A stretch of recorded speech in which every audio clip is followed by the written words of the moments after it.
more than 11 people killed, over 20 missing after hurricane struck Oaxaca State in Mexico. Kwara reopened Baptist School after 119 days of closure. Over 3,000 travelers stranded after Comair airline abruptly suspends all flight. Details shortly.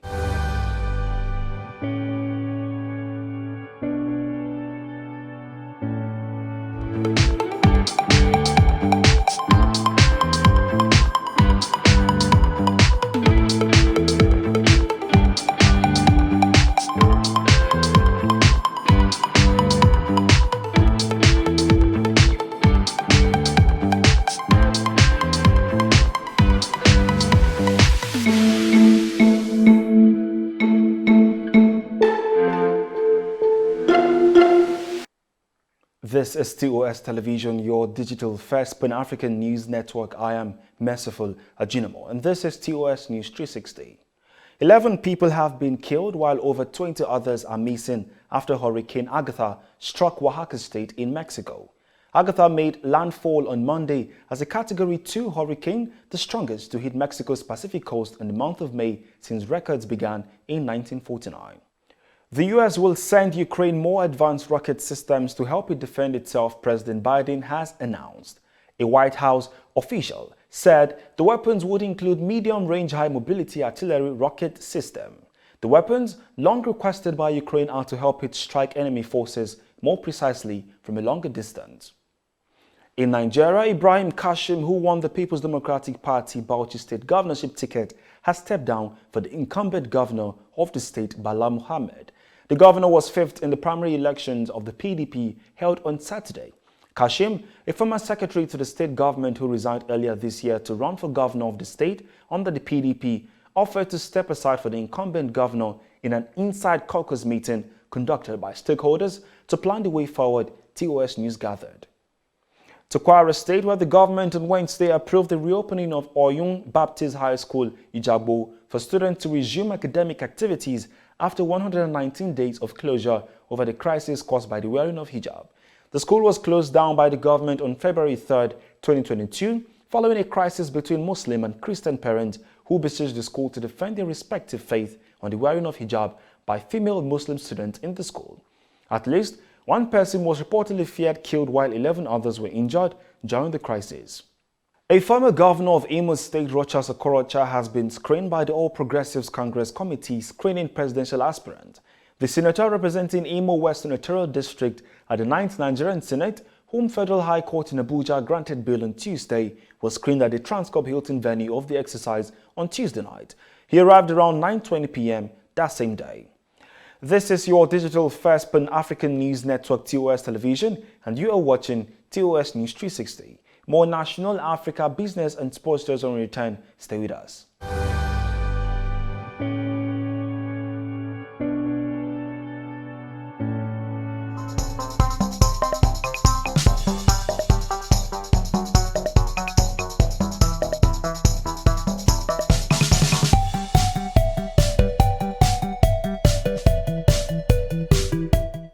Thanks for staying. The Lagos State Government has advised schools below tertiary level to be security conscious following the enforcement of ban on commercial motorcycles across 6 local government areas of the state commenced on Wednesday.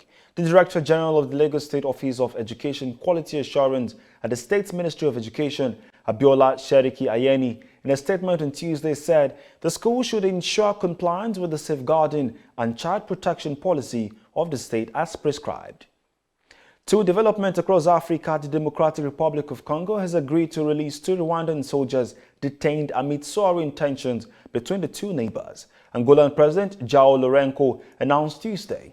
The announcement came after Lourenço held talks with DR Congo President Felix Tshisekedi earlier on Tuesday. At the request of his Angolan counterpart, Tshisekedi agreed to release 2 Rwandan soldiers recently captured on DRC territory, Lourenço's office said.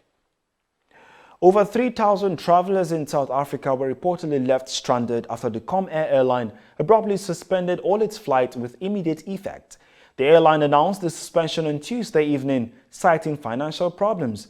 Angry customers say Comair offered specials and accepted bookings just hours before announcing the suspension. Talking business, the International Monetary Fund (IMF) has warned that Nigerian government might spend nearly 100% of its revenue on debt servicing by 2026. IMF raised the concerns over Nigeria's fiscal conditions, noting that the nation spends 89% of its revenue on debt. The International Monetary Fund's resident representative for Nigeria, Ari Eisen, disclosed this on Monday in Abuja while presenting the fund's latest Sub-Saharan Africa Regional Economic Outlook report. Talking sports, in tennis, Rafael Nadal overcame longtime rival Novak Djokovic in a late-night thriller to reach the men's singles semi-finals on Tuesday. In their 59th meeting, Rafael Nadal, going for a 14th title, fought off resistance from defending champion Djokovic to win 6-2, 4-6, 6-2, 7-6, 7-4 at Roland Garros. The 35-year-old secured victory at 1:15 a.m. local time after over 4 hours on court. And that is TOS News 360 on your digital first Pan-African news network. For more updates, visit www.tostvnetwork.com. Do follow and like our social media handles on Facebook, Twitter and Instagram. And remember to subscribe on YouTube. Stay with us and enjoy more programs on TOS Television Network. I am Merciful Ajinomo. Thanks for watching.